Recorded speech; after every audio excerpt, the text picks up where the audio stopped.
ശബരിമലയിലെ വൻ തിരക്കിൽ വലഞ്ഞ തീർത്ഥാടകർ 15 മണിക്കൂറിലധികമാണ് കുടിവെള്ളവും ഭക്ഷണവുമില്ലാതെ സ്ത്രീകളും കുട്ടികളും ഉൾപ്പെടെയുള്ളവർ ക്യൂവിൽ നിന്നത്.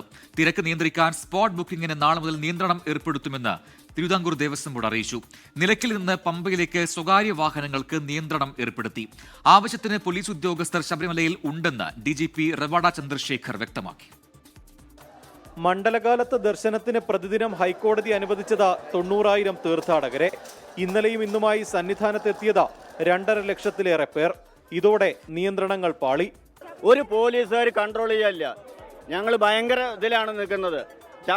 എത്ര ആളെ മരിക്കാന്നും കൂടി അറിയില്ല. ആ കണ്ടീഷനിലാണ് 3 മണിക്കൂർ. അതായത് സാധാരണ രീതിയിൽ ഒരു വെർച്വൽ ക്യൂ ഇല്ലാണ്ട് ഒന്നുമില്ലാണ്ട് നല്ലതുപോലെ പൊക്കൊണ്ടിരുന്നത് ഈ വെർച്വൽ ക്യൂ കാരണം 3 മണിക്കൂർ പമ്പയിൽ മാത്രം. മരക്കൂട്ടത്ത് ക്യൂ നീണ്ടത് 15 മുതൽ 20 മണിക്കൂർ വരെ.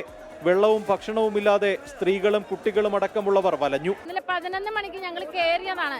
ഇവരുടെ കൺട്രോൾ ചെയ്യാൻ ഒരു പോലീസ് ഓഫീസേഴ്സ് അവിടെ ഉണ്ടായിട്ടേ ഇല്ല. സ്പോട്ട് ബുക്കിംഗ് വഴി പ്രതിദിനം 20,000 തീർത്ഥാടകർക്ക് ദർശനം അനുവദിച്ചിരുന്നു. എന്നാൽ സ്പോട്ട് ബുക്കിംഗ് സംവിധാനം പാളിയതോടെയാണ് അനിയന്ത്രിതമായി ഭക്തർ സന്നിധാനത്തേക്ക് എത്തിയത്. കാര്യങ്ങൾ നിയന്ത്രണ അധീനമാണ്.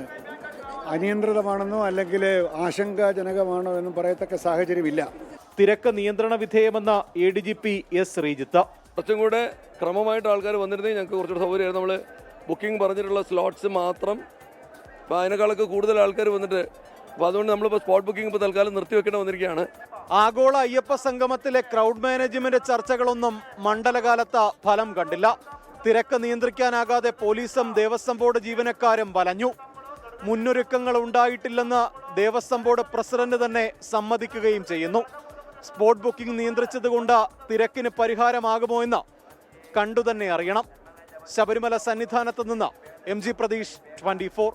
ലോകത്തെവിടെയായാലും ഏത് സമയത്തും 24 വാർത്തകളും ഓഗ്മെന്റഡ് റിയാലിറ്റി പാക്കേജുകളും എക്സ്പ്ലെയിനറുകളും വിശദമായി കാണാൻ ഞങ്ങളുടെ YouTube ചാനൽ നിങ്ങൾക്ക് സബ്സ്ക്രൈബ് ചെയ്യാം.